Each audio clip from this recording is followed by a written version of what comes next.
နာတဲ့ကျွန်ကမင်းတုံခွေလာနာသူသူတုံတုံခွေရပါခွေဖက်တာဝန်တဲ့ပြေပြေလန်းညာ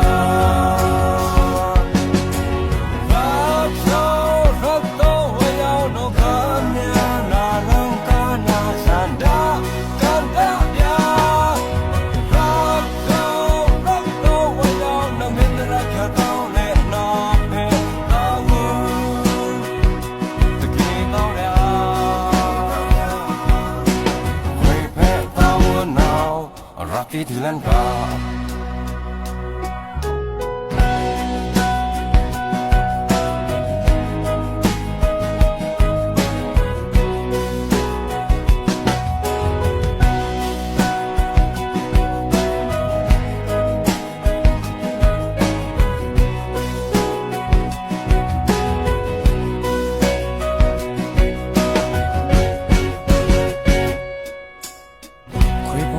nó kêu con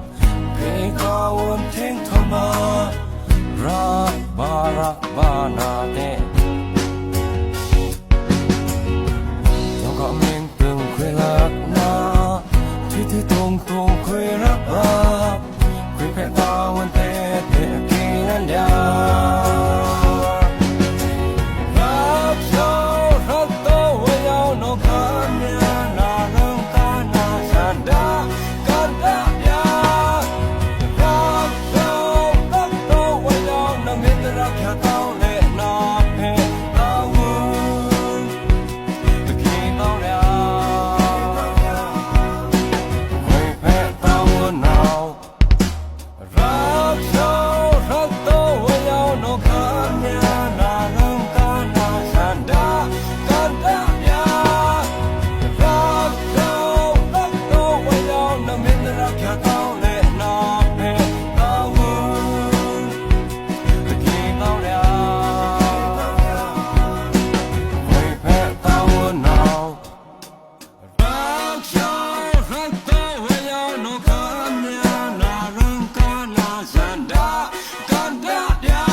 Rocky Dilanka